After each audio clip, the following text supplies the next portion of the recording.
열심 중에 일어나는 역사라는 제목으로 말씀 증거합니다. 열심 중에 일어나는 역사. 한 명의 천재가 10명을 먹여 살린다는 모토가 우리 대한민국 사회를 휩쓸던 시대가 있었습니다. 기업마다 인재 유치 경쟁이 치열했습니다. 소위 인류 기업이 인류대 출신을 싹쓸이하고 피라미드 구조처럼 밑에서 이제 받아먹는 시스템이 고착되었습니다. 이로 인해 삼류의 좌절이라는 그늘이 생겼습니다. 삼류대학, 삼류기업, 삼류인생은 곧 실패자와 동의어가 되었습니다. 삼류의 좌절을 겪은 기업이 있습니다. 일본 전산이라는 기업이 있습니다. 지금은 일본의 간판 기업이지만 창업 후 오랫동안 소위 삼류의 서름을 겪어야 했습니다. 의욕적으로 창업을 했습니다. 임재를 뽑아서 힘찬 미래를 향한 도약을 꿈꾸었다고 하죠.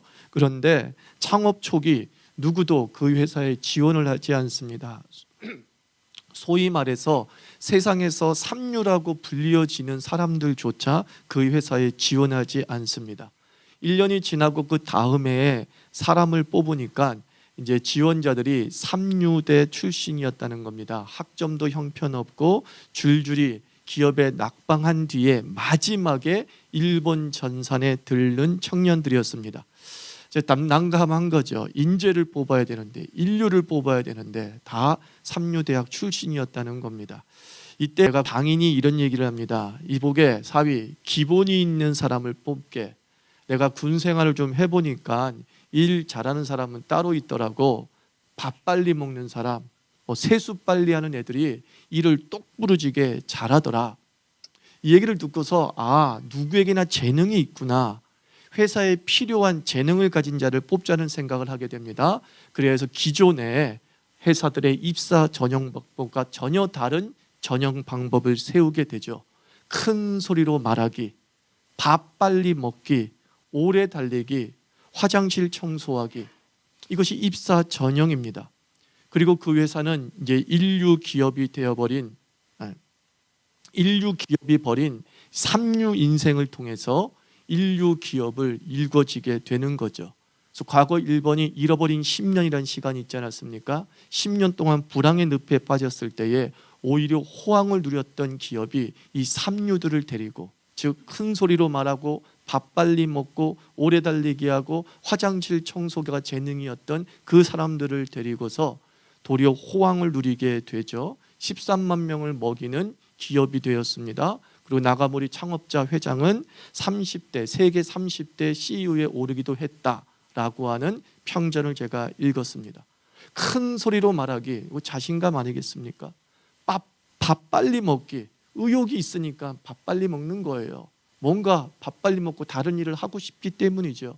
오래 달리기, 인내가 있다는 것 아니겠습니까? 화장실 청소하기, 굳은 일도 마다하지 않고 살아가려고 하는 생존 본능이 강력하다라고 하는 뜻을 가지고 있지 않겠습니까? 이 모든 게 뭐예요? 그들은 학력은 삼류였는데 태도는 인류였다. 이 말을 좀 하고 싶은 겁니다. 성경을 읽어보면 태도와 관련돼서 우리는 두 가지 사실을 발견하게 되는데, 인류와 삼류에 대한 이야기를 가지고 두 가지 사실을 발견하게 되는데, 첫째로 하나님의 뜻에는 삼류가 없다는 겁니다. 하나님의 계산서에는 삼류가 존재하지 않습니다. 하나님이 세상을 6일 동안 창조하셨습니다. 창조를 마친 뒤 매일마다 이렇게 말씀했습니다. 첫째 날을 마치고 난 다음에 보시기에 좋다. 둘째 날을 마치고 난 다음에 보기 좋다. 셋째 날을 마치고 난 다음에 보기 좋다. 동물을 만들고 난 다음에 보기 좋다. 식물을 만들고 난 다음에 보기 좋다. 하늘을 만들고 난 다음에 보기 좋다라는 겁니다. 주께서 만드신 그 모든 것에 우월의 차이를 말씀하지 않습니다. 이것이 이것보다 낫다라고 말씀하지 않고 첫날도 똑같이 평가합니다. 좋다. 둘째 날도 똑같이 평가합니다. 좋다. 동물에게도 똑같이 평가합니다. 좋다. 식물에게도 똑같이 평가합니다. 좋다, 좋다, 좋다. 인간의 창조도 마찬가지입니다. 하나님의 형상을 가진 존재로 창조했습니다. 하나님의 형상을 닮은 존재, 우리말로 하면 인류로 만들었다. 그런 뜻 아니겠습니까? 마귀의 형상으로도 만들 수 있잖아요. 삼류로. 그런데 하나님께서는 자신의 형상, 인류의 형상을 가지고서 우리 인류를 창조하셨습니다. 우리는 태어날 때부터 세상에 인류로 태어나는 겁니다. 한때 세상의 삼류의 대명사로 알려진 제자가 베드로 아닙니까? 우리는 베드로에 대해서 편견이 많이 있죠. 못 배우고 성격 급하고 다혈질에 아주 그냥 예의도 없는 그런 모습으로 생각을 합니다. 한마디로 삼류의 전형이 베드로였습니다. 근데 그 베드로가 그리스도 예수의 은혜로 구원받은 성도의 존재를 뭐라고 얘기합니까? 너희는 왕 같은 제사장이다. 무슨 뜻이에요? 너희는 인류다. 이렇게 얘기하는 거죠.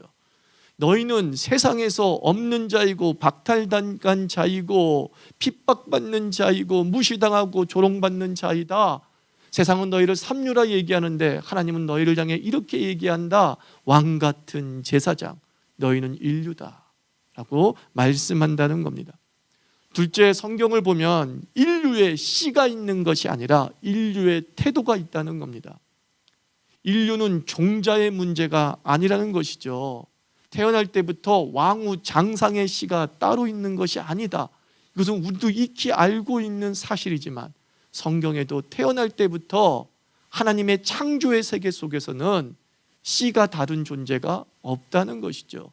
다 인류의 씨를 가지고 태어나는 거죠.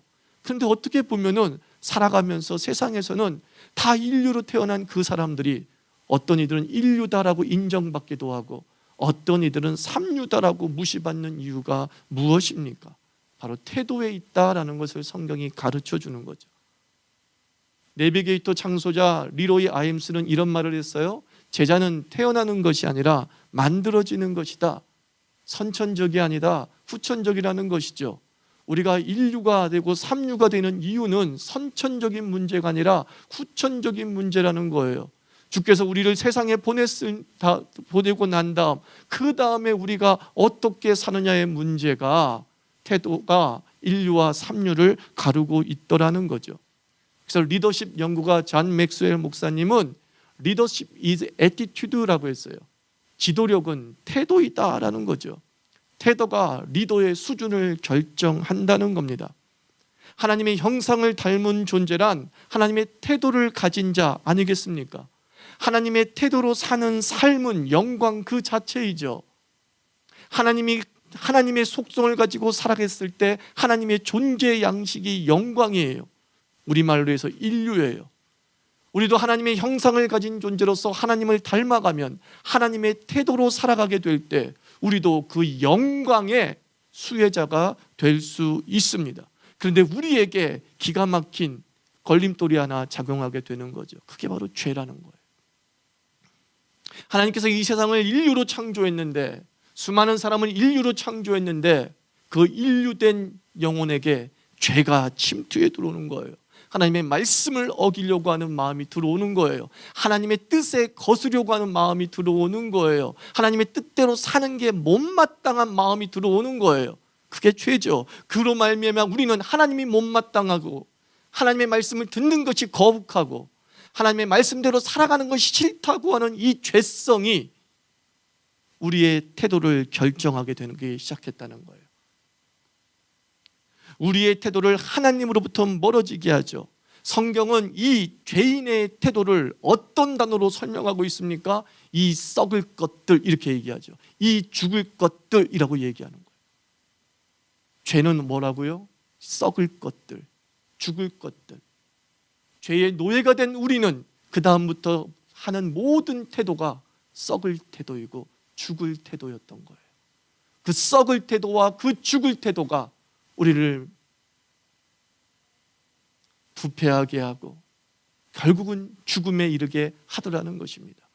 하나님이 우리를 인류로 창조했는데 죄가 우리 삶 속에 침투해서 죄가 해결되지 아니하는 죄성의 존재들은 죄의 노예가 되어 죄의 태도, 썩을 것들과 죽을 것들에 대한 태도를 보이면서 비극을 향해 달려가더라. 이게 성경의 이야기입니다.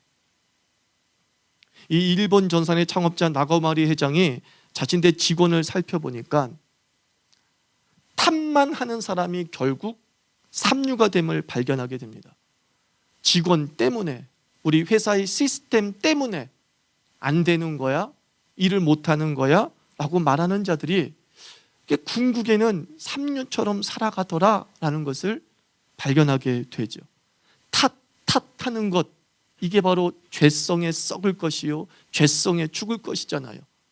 아담과 하와가 인류로 태어났습니다. 하나님의 형상을 가지고 태어난 존재입니다. 근데 그들에게 죄가 침투했습니다. 주의 말씀 선악을 알게 하는 나무의 열과는 먹지 말라라고 했습니다. 그런데 죄는 얘기합니다. 네 하나님 말씀 지켜서 뭐하냐, 그거 맛있게 보이는 거 좀 먹어. 아담과 하와가 죄를 짓습니다. 주의 말씀을 지키지 않습니다. 결국은 하나님께서 찾아봅니다. 아담아, 네가 왜 내가 먹지 말라는 그 선악을 알게 하는 나무의 열매를 먹었니? 그때 죄성의 태도가 아담에게 나타납니다. 뭐라고 합니까? 당신이 내게 준, 하와가 먹으라고 했습니다. 당신이 내게 준, 하와야 네가 왜 먹었니? 네가 왜 그랬니? 하와는 또 얘기합니다. 하나님이 창조한 이 뱀이 꼬여서 이렇게 되었습니다. 죄성의 결과가 뭐예요? 탓. 그때 아담이 탓하지 아니하고 시스템 때문이에요, 직원 때문이에요, 엄마 때문이에요, 환경 때문이에요 라고 말하지 아니하고 내가 주께 범죄하였나이다 라고 회개하였다면 결코 아담은 에덴에서 쫓겨나지 않았을 것입니다.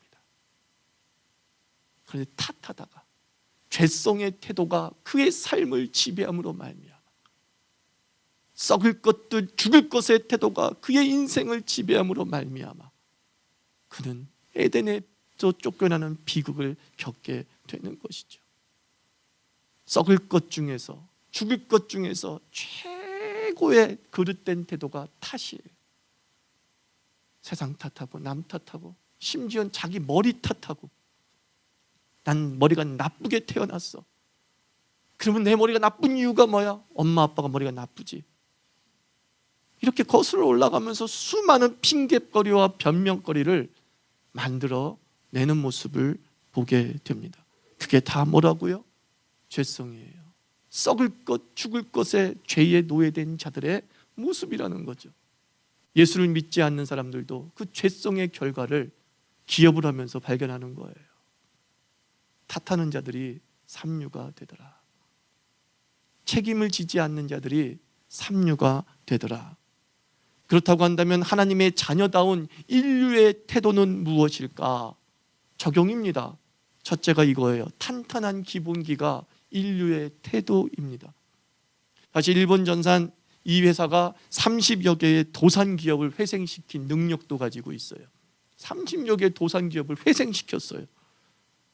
이 회사가 도산 기업을 인수해서 찾아보니까 적자 회사를 보니까 이런 것들이 안 되어 있더래요. 정리정돈이 안 되어 있고 서로 인사를 잘 안 하고 복장이 산만하고 지각률이 높고, 그래서 이 나가모리 회장이 주변 환경에서 실패의 망령이 그 회사를 떠돌고 있다는 것을 감지한다는 거죠. 우리는 이렇게 생각하잖아요. 적자이기 때문에 혼란스럽냐, 혼란스럽기 때문에 적자가 발생한 거냐, 자꾸 순서를 따지잖아요. 그런데 대부분 혼란하기 때문에 적자인 거예요. 적자여서 혼란해지는 것이 아니라 혼란한 거예요. 여러분, 정리정돈이라는 게 뭐죠? 의욕이잖아요. 의욕. 정리정돈은 그 사람의 마음가짐을 표현해 주는 거예요. 공부하겠다고 마음을 먹는 그 순간 대부분의 학생은 무엇부터 정리하죠? 네, 책상부터 정리합니다. 근데 점점 이 아이가 공부에 흥미를 잃을 때 책상을 보면 산만해요. 지저분해요. 책상을 보면 얘가 공부에 의지가 없는지 있는지 없는지 알 수 있는 거죠. 이런 정리정돈이라는 그 개념, 인사를 잘한다는 개념, 복장을 좀 깔끔하게 입는다는 것, 이게 다 뭐죠? 회사에서 기본기잖아요. 회사의 기본기가 정리정돈이고 인사 좀 하고, 그리고 지각을 하지 않고 정시에 출근을 하고 하는 모습들이 다 기본기 아니겠냐라는 겁니다. 우리 삶 속에서 우리의 삶을 갉아먹고 있는 수만 가지 이유들이 있겠지만, 그 중에 하나가 뭐냐? 기본기가 갖추어지지 않았을 때 성장이 한계에 도달하게 되는 것입니다. 그래서 이 일본 전사는 적자 회사를 구조조정의 방법으로 회생시키는 것이 아니라 직원들 그대로 놔두고 기본기를 다시 갖추겠다는 거예요. 인사 좀 하고 다녀라. 별거 아니었어요. 복장도 좀 깔끔하게 입고 다녀라. 제발 지각하지 마라. 이걸 요구한 거예요, 직원들에게. 간단해요. 구조조정하지 않았어요. 근데 기본기가 회복되자 적자에서 흑자의 기업으로 바뀌었다. 우리말로 하면 간증을 그렇게 하고 있는 거죠. 우리 교회에 탁구 치는 분들이 참 많이 있습니다. 탁구를 보면요, 처음에 출발했을 때 비슷해요. 다 재밌게 치는 것에 만족을 합니다. 근데 탁구라는 것은 경쟁 게임이기 때문에 재밌는데 이겨야 더 재밌어요. 그죠? 모든 스포츠는 그래요. 재미예요. 그 과정이 다 재밌어요. 근데 이기면 더 재밌어요. 그럼 이기려면 어떻게 되느냐? 결국 누가 이기느냐? 기본기가 단단한 사람이 결국 이겨요. 처음엔 출발이 똑같아요. 변칙으로 치면은 더 어려운 게 사실이에요. 초보는 그걸 잘 못 쳐요. 근데 초보가 끝까지 참고 기본대로만 계속 치다 보면 어느 순간 일치월장한 모습을 보게 되죠. 우리 교회 하나의 권사님이 그래요. 깜짝 놀랐어요. 운동신경이 난 없다고 생각하는 분인데 너무나 속도가 빨라요. 탁구 치는 속도가. 이유가 뭐냐? 기본기가 탄탄해요. 그 기본기가 실력인 거예요. 여러분들 속도 빠른 인생이 되기를 원하십니까? 바로 기본기예요. 신앙의 기본기도 튼튼해야 돼요. 제가 신앙의 기본기 오늘 3개를 다시 한번 말씀드렸잖아요. 말씀 들을 땐 주의 깊게, 기도할 땐 간절하게, 찬양할 땐 열정적으로. 이게 예배자의 기본이에요. 이 예배자의 기본만 온전히 잡고 있으면 여러분들은 365일 하나님의 은혜를 맛볼 줄 믿습니다. 기본기란 그릇에 주의 은혜가 채워지는 거예요.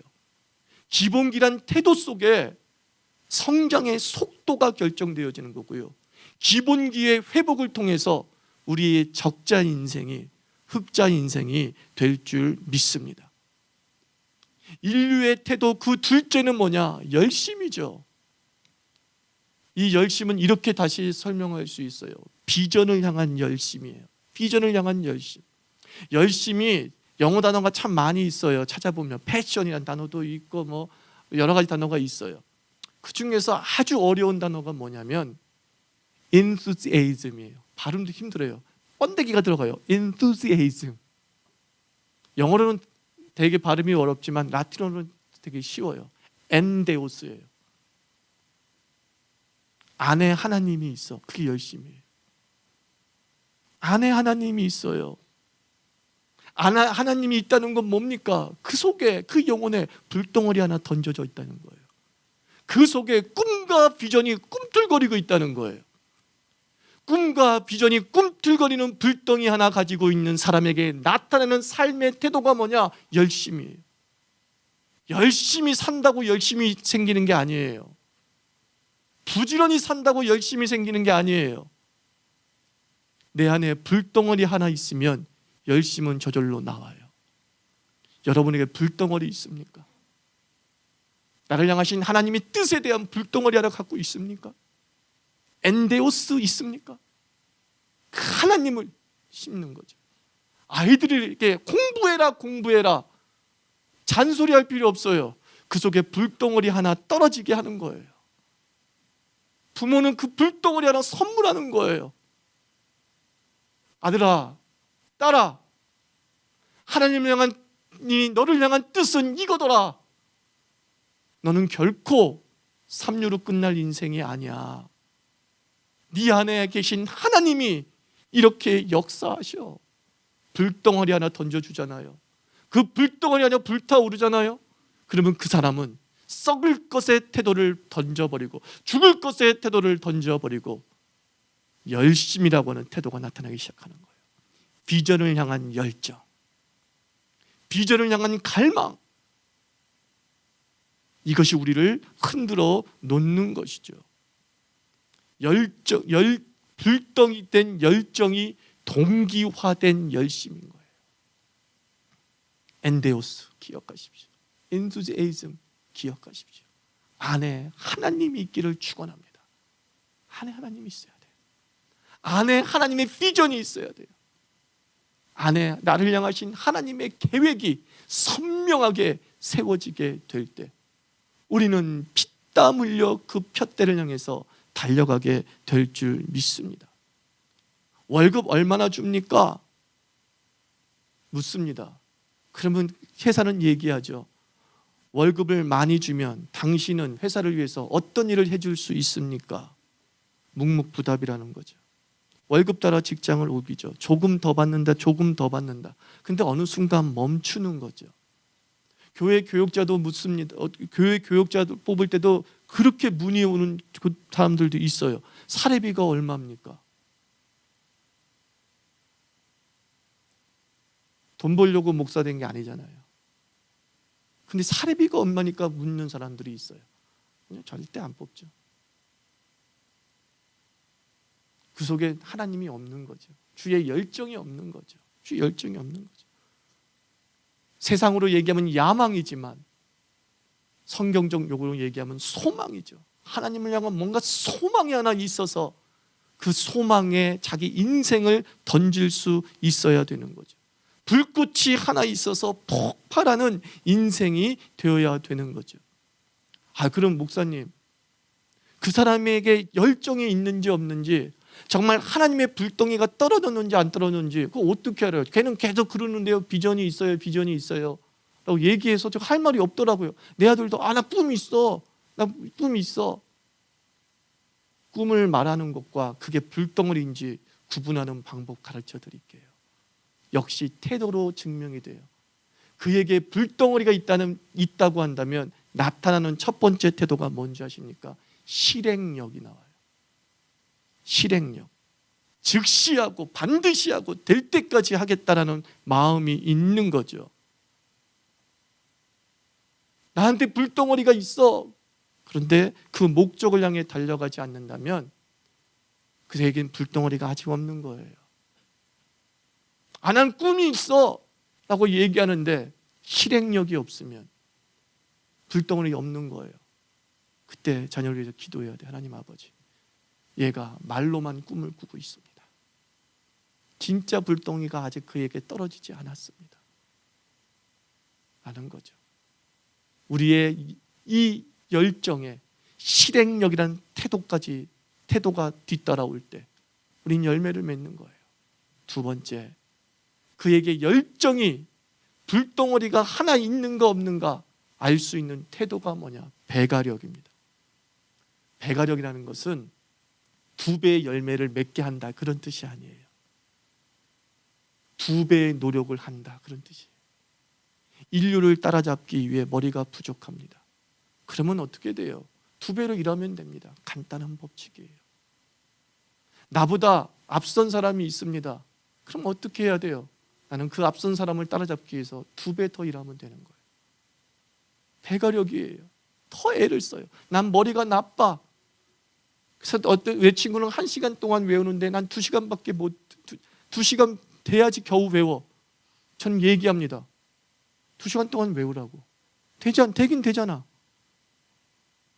남이 1시간 외운 것 때문에 나는 왜 쟤처럼 1시간밖에 못 외우나, 1시간 만에 못 외우나라고 생각하지 말고, 너는 2시간 만에 외울 수 있으면 2시간 만에 외우면 되잖아. 2시간을 투자하면 되잖아. 잠을 덜 자면 되잖아. 이 얘기가 배가력이에요. 저는 IQ가 별로 좋지 않습니다. 제가 MJ에 얘기했죠. IQ가 제가 70명, 중학교 때 70명 중에서 갑자기 선생님이 2명을 이렇게 세우는 거예요. 하천원 일어나. 이러고 또 먼저 한 명 일어나. 얘 하천원이가 IQ가 39야. 아니 39등이야. 우리 반에서. 그러니까 제가 세 자리가 안 됐습니다. 믿어지십니까? 믿어지겠죠. 저는 IQ 세 자리가 안 됩니다. 중학교 때 IQ 테스트에 의하면 39등이야. 근데 얘는 반에서 5등이야. 딱 그러는 거예요. 근데 그 당시에는 5등은 귀에도 안 들어와. 내가 39등인 게 너무 쪽팔린 거야. 선생님은 그 얘기죠. 야, IQ가 의미가 없다. 봐라, 노력하고 애쓰니까 이렇게 되지 않느냐. 전 맞습니다. 지금 생각하면 맞습니다. 왜냐하면 저는 암기 과목에 노력을 더했어요. 제가 수학이 약하다는 걸 알기 때문에 그 당시에는 절대평가기 때문에 그냥 암기 과목에 최선을 다하면 수학의 마이너스를 커버할 수 있었던 거예요. 제가 수학을 잘했으면 반에서 1등 할 수가 분명합니다. 그런데 거기까지는 안 돼. 그래서 암기 과목에 애를 쓰고 썼어요. 제가 노래를 잘 못 부릅니다. 목소리가 별로 안 좋습니다. 음정을 잘 못 맞추고 박자도 못 맞춥니다. 근데 제가 음악 점수는 항상 우였습니다. 수는 절대로 안 나오죠. 우입니다. 왜? 실기 점수는 양수준이었지만 이론 공부를 열심히 한 거예요. 이론은 무조건 100점 받았습니다. 그래서 제가 좀 자랑인지 모르겠지만 저 악보 보는 능력이 상당합니다. 아니에요? 박자는 못 맞춰요. 악보가 의미하는 바를, 무슨 뜻이겠어요? 화음이 뭔지를 저는 압니다. 그래서 상쇄시킨 거예요. 이걸 뭐라고 그래요? 배가력이라고 하는 거예요. 배가력. 안 되는 부분을 되는 부분으로 커버하는 것이죠. 우리 삶 속에서 신앙의 배가력이 필요합니다. 어떤 사람은 얘기합니다. 하나님 아버지, 저 사람은 기도하면 즉시 응답받습니다. 나는 왜 즉시 응답받지 못합니까? 이 기도할 시간에 주님 주십시오 기도하세요. 많은 사람들이 신앙을 비교하면서 저 사람은 단시간에 문제가 해결되는데 나는 왜 단시간에 문제가 해결되지 않느냐는 고민을 하고 있는 거야. 단시간에 해결되든 장시간에 해결되든 해결만 되면 되는 거 아닙니까? 장시간에 해결될 때까지 기도하면 되잖아요. 그게 바로 배가력인 거예요. 내 안에 하나님은 나를 응답하시고 나를 도와주시는 분이라고 불덩이가 분명히 있는 사람은 주께서 해결할 때까지 강청하는 것이죠. 과부처럼 찾아가서 나를 도와주세요, 나를 도와주세요, 나를 도와주세요 라고 그 사람은 배가력을 한 게 아니라 3배력을 했다는 거 아닙니까? 남들은 한 번 구할 때 그는 3번을 구해서 마침내 얻어냈다라는 것 아니겠습니까? 우리 자유교회 교인들 한 사람 한 사람에게 이 열정이 준 배가력이 충만하기를 주의 이름으로 축원합니다. 여러분들 부족하면 되는 부분에서 노력을 하시면 되는 거예요. 해결하면 되는 거예요. 그리고 여러분의 자녀에게 불덩이 선물하는 부모 되기를 축원합니다. 잔소리하지 말고 공부 좀 해라고 말하지 말고 공부할 수밖에 없는 불덩이 하나를 애 앉혀놓고서 기도를 하든 말씀을 하든 예배를 드리든 그 불덩이 하나 주는 거예요. 그리고 그 부모는 기도의 배가력을 발휘해서 기도하는 겁니다. 하나님, 내 아들에게 불덩이 떨어주세요. 불덩이 하나 던져주세요. 언제까지? 이루어질 때까지 기도하십시오. 부모가 먼저 그 열정으로 기도하십시오. 부모가 먼저 배가력을 가지고 기도하십시오. 그 아이에게 불덩이가 떨어질 때까지 하나님 아버지 이 아이를 불쌍히 여겨 주시옵소서. 이 아이에게 엔데오스의 영광을 주시옵소서. 그러면 그 아이는 푯대를 향해서 자기도 모르게 동기화된 열심을 보이게 되는 거예요. 우리는 하나님을 닮았다라고 말씀을 합니다. 근데 성경은 이렇게 얘기합니다. 여호와의 열심히 일을 이루리라 라고 했어요. 우리 주님도 열심히 있으신 분이에요. 우리 주님도 불덩이가 있으신 분이에요. 그리고 우리 주님도 배가력이 있으신 분이라서 될 때까지 그 일을 이루어 나가시는 것입니다. 열매, 열심의 열매, 열정의 열매가 뭡니까? 성취라는 거예요. 엔데오스 한 사람에게는, 하나님의 열심이 있는 자에게는 반드시 열매가 있을 줄 믿습니다. 그게 하나님의 태도이기 때문이에요. 나의 하나님이 그 열심으로 일을 이루어 나가시듯이 우리도 열심으로 이루어 나가는 크리스찬 되기를 주의 이름으로 축원합니다. 따라합시다. 다시. 말씀은 주의 깊게, 기도는 간절하게, 찬양은 열정적으로, 이 기본기를 가지고서 여러분 삶에 그것이 이루어질 때까지 배가력을 발휘하기를 주의 이름으로 축원합니다. 기도합시다.